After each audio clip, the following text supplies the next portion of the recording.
Hello, folks, and welcome back. This is Chris in Central Pennsylvania. You can always spot political activism disguised as commentary. An op-ed in the Independent Line on the 6th of October from Nelson Mandela Bay University professor Bheki Mngomezulu falls neatly into this category. Now, non sequiturs are usually a dead giveaway that you're dealing with political activism, not actual news or genuine analysis. Back once again, this is Chris Report, and he assured me that since I'm in town in Boulders, folks, this is Chris Wyatt reporting from South Africa.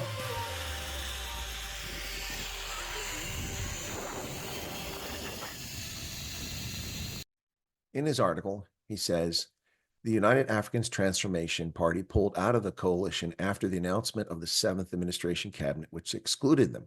This left the number sitting at 10 parties.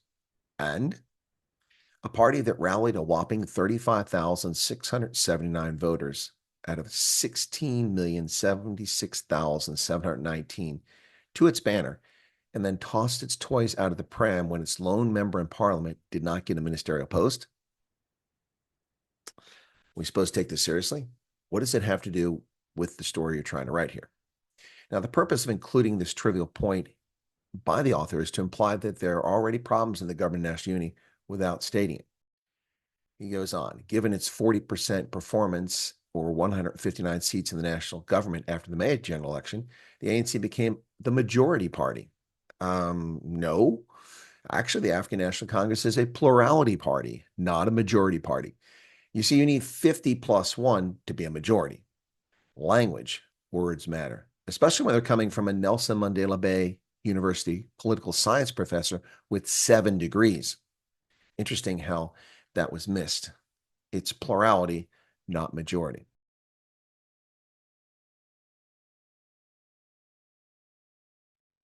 He says, what is noticeable is that C, there must have been some editing here, is that C, understandably, Zilles states that she is mandated by her party to represent its interest.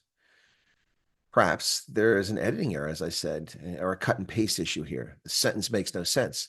Mngomezulu has not previously introduced Helen Zille in the op-ed. This is the first time she appears after he talks about some other party leaving it. It doesn't make any sense. What is also noticeable here is the obsession with Helen Zille. Of course, she represents the Democratic Alliance's interests. She's not a member of the government. She doesn't serve as a civil servant or as an elected official in government, but rather as the federal chair of a private political party. What should she be doing? Promoting SASA grants?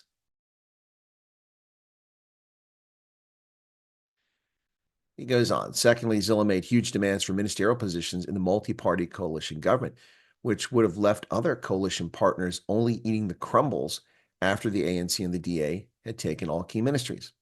Perhaps. But consider her position. The ANC could not form a government without the Democratic Alliance unless it brought in MK and or MK and EFF into that coalition. Now, the ANC can't consider such an alliance. They cannot control either of those parties that are both hell-bent on destroying the ANC. Now, you're going to say, well, the DA wants to destroy the ANC too. No, they're not really the case. It was political rhetoric. But we know in the heart of hearts, Jacob Zuma's vanity project known as MK and Julius Malema's vanity project known as EFF both want to see the ANC destroyed. They want to replace it. The ANC can, under the circumstances, however, continuously sow racial and class discord through its media tentacles, undermining the DA at every turn while appearing to be out of the fray and not part of the mess. Also, given the sad state the ANC has brought South Africa to in 2024, the party can no longer count on its tarnished liberation credentials for a free ride to an electoral majority. The ANC now has to deliver, or at least have someone else to credibly blame for its failures. Conversely, the ANC will take credit for the successes that honest, competent DA ministers pull off. When it comes election time, it was their government. They achieved it. That's what they'll say. Clandestinely attack the DA and claim any successes in home affairs, communications, education as its own, all while retaining the genuine levers of political power in the security cluster. Folks, in spite of a strong bargaining position and significant leverage over a desperate African National Congress in the formation of the government of national unity, the DA is widely underrepresented. They only have 19% of minister positions despite bringing 30% of the vote in this coalition. And what are crumbles? Is that a South African euphemism? I mean, I get letting folks eat crumbs, but crumbles? Must be South African English, perhaps. Speaking of eating crumbles, The other 8 parties in this coalition only brought crumbs to the table to begin with. Should they be overrepresented? Well, they are overrepresented in ministerial positions. He goes on. There have been instances where the DA minister's language has been in the public domain. Although the DA is not solely responsible for that perception, the reality is that the language portrays the DA as the most important coalition partner of all the other parties except for the ANC. This is not how multi-party coalitions work. Really? So no one is permitted to recognize Patriotic Alliance, Democratic Alliance, Freedom Front Plus ministers from ANC ministers? It's painfully obvious. We know who they are, and we see their successes, and we see ANC failures. So we're supposed to just pretend that they're all ANC? Oh my goodness. And the DA is responsible for public perception, which is crafted and shaped by the media who hate the DA? It doesn't make any sense, Professor. When the Basic Education Laws Amendment Bill landed on President Ramaphosa's desk to sign, the DA threatened to pull out of the coalition if that were to happen. In doing so, it did not consult other political parties. Now, this is a disingenuous statement, Professor. The DA's opposition to the bill prior to the GNU is well documented. This bill was passed before the current government formed. Given these circumstances, the burden was on Ramaphosa to meet with all GNU members to hear any objections they might have or additions, since it was not this government that put the bill on his desk. Initially, the coalition agreement was focused on the national sphere of government. Well, true. But then he makes a point that there were subsequently questions about whether the GNU cooperation would filter down to the provinces. Now, that is a fair question, Professor. After this, Professor Mngomezulu finally gets the heart of the matter of he's trying to explore here, Tshwane and his disdain for the DA. This entire article, 2/3, 3/4 of it, we finally get to the point. He focused on Helen Zille's call on the ANC to get Cilliers-Brink back in office as mayor of Tshwane, as if it's some sort of evil action. He was functioning. The government was working. Things were improving. Money was found. Bills were paid, unlike in the past. And that past government included the DA. So what's the problem? It's not an evil action. The ANC and DA reached an agreement on principles for the government national unity that included cooperating to improve South Africa. The other 8 parties joined after that agreement, and only when they too agreed to abide by the principles of the pact.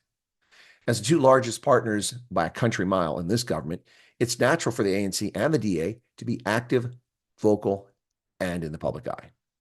But Professor Mngomezulu seems very concerned that Helen Zille is not a well-behaving, good little ANC cater, sitting in the corner, doing what she's told, loyal to a fault to Lutuli House.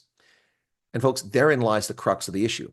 Professor Mngomezulu seems to think that the ANC, a plurality party that cannot govern without the DA, must be obeyed. Nope. The ANC must learn to be less arrogant, accept its demise, and cooperate with others, especially the Democratic Alliance. Or they should call for new elections and watch MK eat them alive. They're not going to do that. Now, he says there are important questions about the game that Zille is playing. Professor, Helen Zille is not playing any games. This is politics, something a political science professor should be well aware of. No? He says Ramaphosa and the ANC have 2 options. The first is to take a firm stance on how to deal with the DA's constant threats to save the coalition government. Well, their constant threats are to undermine or leave the government, not save it. He needs to try to save it. So, Professor, it is the ANC's Gauteng structures that have threatened unity, not the DA. Secondly, it must bring together all coalition partners and explain the nature of the coalition agreement and whether it includes all government spheres or not. Perhaps the professor missed it, but these parties are all keenly aware of the agreement. There's no need for this. However, there is a serious need for the president to meet with all partners to hear their thoughts and concerns about bills on his desk passed in the previous administration. He says the longer it takes to address these issues, the more the DA will threaten the ANC. The press are the actors breathlessly reporting the demise of the government national unity and DA threats to leave it. The DA is not leaving the government national unity. Other parties might, but the DA is not leaving. They're too hungry to stay in power and show that they can govern. So there's very little, if any, risk that that's going to happen. So this is just all water under the bridge. And clearly, the professor doesn't like the DA and thinks that everybody owes something to the ANC. Ladies and gentlemen, the African National Congress has betrayed liberation struggle and betrayed South Africans with its 3 decades of kleptocratic behavior, its race hustling, its racism, its division of South Africans along race and class lines. Their corruption is epic, it's legion, it's well documented, and none of them pay the price for the crimes they've committed. Why should anyone have any loyalty to a corrupt party like that? simply because you, out of circumstance, are forced to work with them as partners in a coalition? No, that is not how coalitions work. Parties look out for their own interests, whether you like it or not. What say you folks? Thanks a lot. Cheers.